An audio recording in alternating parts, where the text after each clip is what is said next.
Bonjour à tous, nous sommes le mercredi 29 juillet 2026. Cette vidéo fait suite à celle intitulée « Culturel versus universel intemporel ».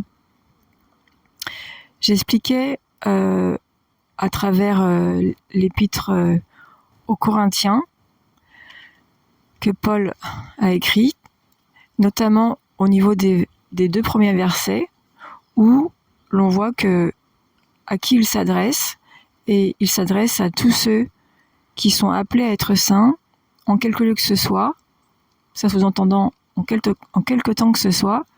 Donc, si vous voulez, j'ai fait cette vidéo pour montrer que les épîtres de Paul ne s'adressent pas seulement aux personnes à ce moment-là.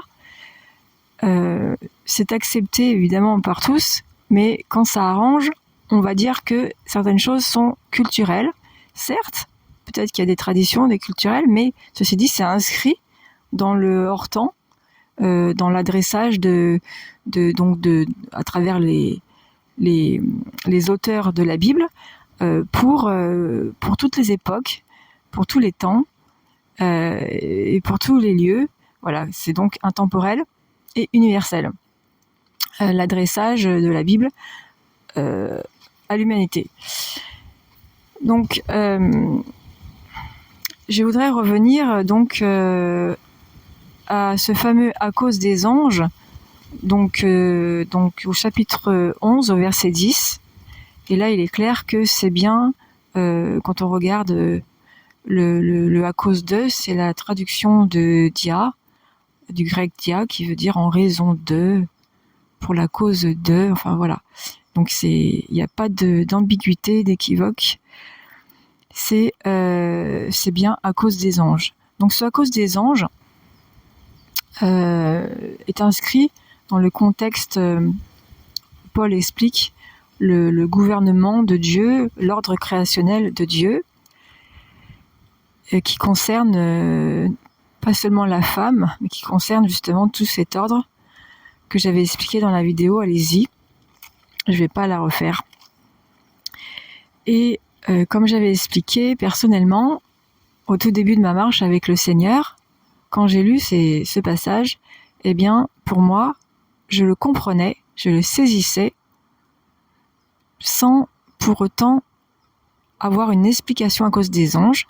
Et cette explication, je l'ai eue un peu plus tard dans ma méditation de la parole de Dieu. Et avant d'aller à ce passage-là qui est très explicite, je voudrais rappeler ce que sont les anges pour nous, qu'est-ce qu'ils font, et voilà. Donc nous allons aller donc dans Hébreux, au chapitre 1er, et au verset 14, donc je vais pas tout lire, mais simplement dire que il est question des anges à ce moment-là. Et donc le verset 14 nous dit: ne sont-ils pas, donc les anges, tous des esprits au service de Dieu, envoyés pour exercer un ministère en faveur de ceux qui doivent hériter du salut. Donc ceux qui doivent hériter du salut, c'est bien nous-mêmes. C'est la création terrestre, mais pas la création angélique, puisque au chapitre 2, au verset 16, il est écrit: car ce n'est pas à des anges assurément qu'il vient en aide, donc Jésus, le Fils de Dieu, qui vient en aide, mais c'est à la descendance d'Abraham qui vient en aide. Donc le salut est bien pour nous, la création terrestre, et non pas pour la création céleste, ceux qui ont quitté leur rang, comme il est écrit dans Jude, les anges qui n'ont pas gardé la dignité de leur rang, mais qui ont quitté leur propre demeure. Donc c'est ceux qui ont été rebelles dans le ciel et qui ont suivi le père de l'iniquité, celui qu'on appelle le diable. Eh bien, cela, c'est foutu. Il n'y a pas de rédemption. Donc, comme on l'a lu, la rédemption est uniquement pour nous. Voilà. Donc les anges sont pour nous aider, pour venir en faveur de ceux qui doivent hériter du salut. On vient de le lire. je voudrais dire que c'est à cause des anges, dans le 1 Corinthiens 11, eh bien, c'est une histoire, une affaire de témoignage de notre part, parce que ce que l'on appelle l'Église aujourd'hui, eh bien, c'est la sagesse de Dieu, c'est celle qui ne se rebelle pas, c'est celle qui obéit et qui justement est un témoignage d'obéissance, de sagesse, notamment envers ceux qui ont désobéi dans les temps anciens, avant même notre création, à savoir les anges, la création céleste. Donc nous avons un témoignage très important pour très important pour les anges et notamment, je pense, ça c'est mon avis, pour ceux qui n'ont pas été rebelles à ce moment-là. Et Pierre nous dit que, eh bien, ils viennent plonger, ils désirent plonger leur regard. Ça, c'est dans le premier épître de Pierre, au verset donc 12, à la fin du verset 12, où il est dit qu'en fait, maintenant, ces choses concernant le salut, elles vous ont été annoncées par ceux qui vous ont prêché l'évangile par le Saint-Esprit, envoyé du ciel, et les anges désirent y plonger leur regard. Donc nous sommes, nous, la créature terrestre, nous ceux qui passons notre foi dans celui qui nous a rachetés, eh bien nous sommes regardés. Nous sommes un sujet et un objet de curiosité, d'intrigue, parce que nous sommes recréés à l'image de Dieu, de Jésus-Christ, et c'est pour eux un émerveillement. Ils nous regardent.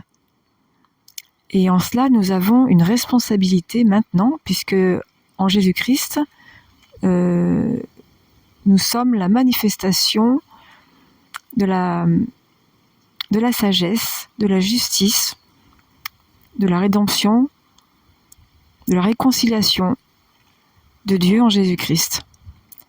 Donc nous avons vraiment nous portons une responsabilité très importante.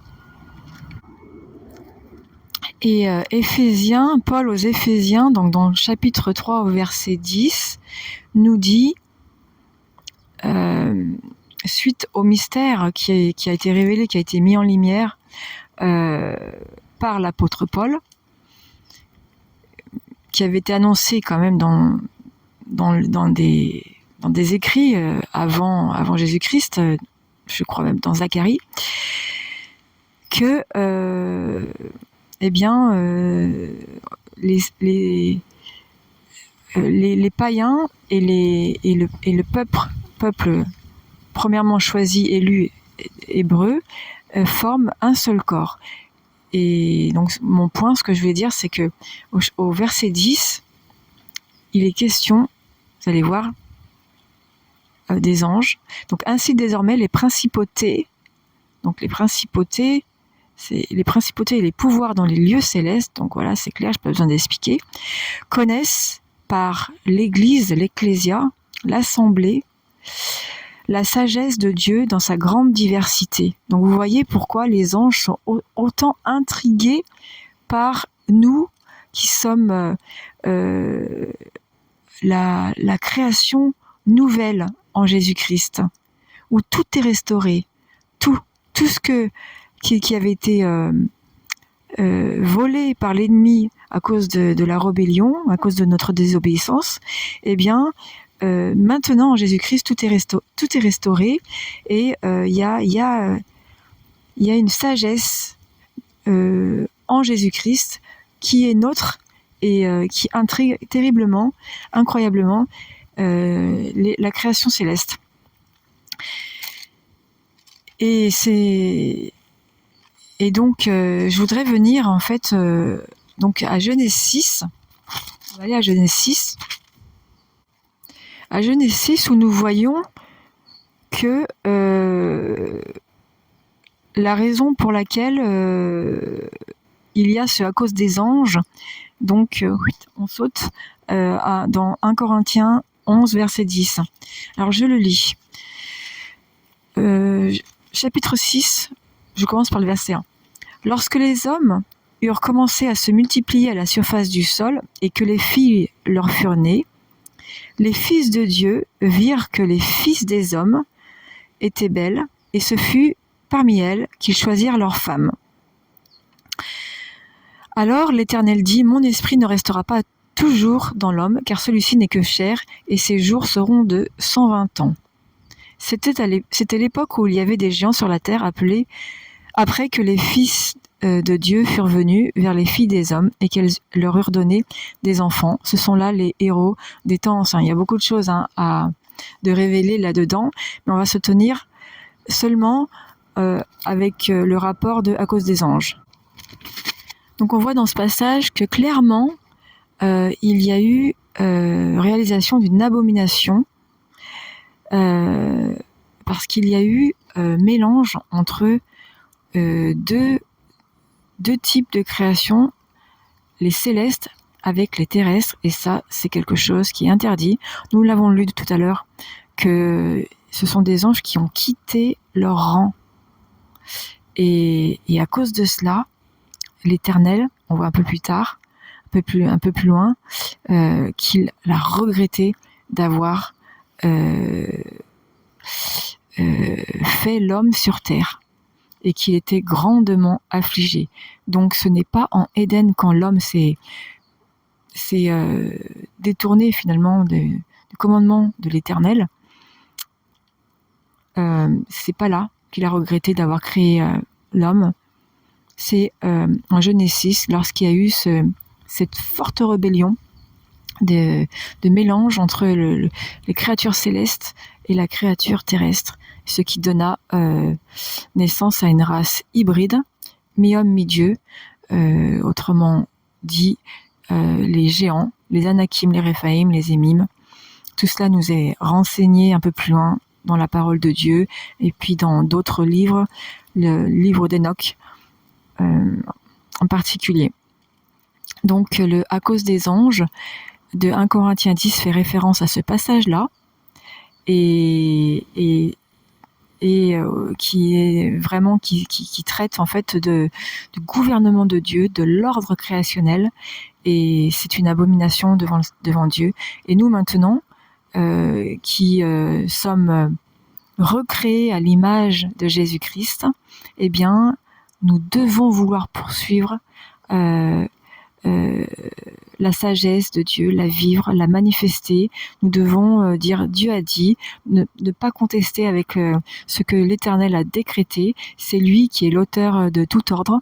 Donc voilà l'importance de cette notion, de cette réalité. Excusez-moi, je coupe assez souvent parce qu'il y a au-dessus de ma tête, je suis pas loin d'un aéroport, donc ça y va constamment. Puis en plus, il y a beaucoup de vent, vous le voyez peut-être pas, mais c'est assez gênant. Bref. Voilà, donc j'avais envie de mettre en évidence, d'expliquer ce à cause des anges par la parole, de manière assez simple et assez courtement. Voilà, j'espère que c'était pas très décousu, j'ai aucune note, juste la parole de Dieu, j'ai pas préparé. Bref, en tout cas, j'espère que cette réalité touchera vos cœurs, parce que c'est d'une grande importance, une très grande importance. Voilà, donc soyons de ceux qui reflétons l'obéissance, la sagesse de Dieu, parce que lui seul est Dieu, c'est lui qui décrète, c'est lui qui dicte les choses telles qu'elles sont. Alors, merci au Seigneur pour qui il est, merci parce que c'est un Dieu vraiment de parfaite sagesse, inégalable, et qui nous donne des instructions non pas pour nous embêter, mais pour qu'on vive bien, en harmonie. Et on voit que quand l'homme désobéit, eh bien, il a les conséquences de son péché qui vont très loin, et ça amène un jugement sur lui, bien sûr. Voilà. Merci de votre écoute. À bientôt.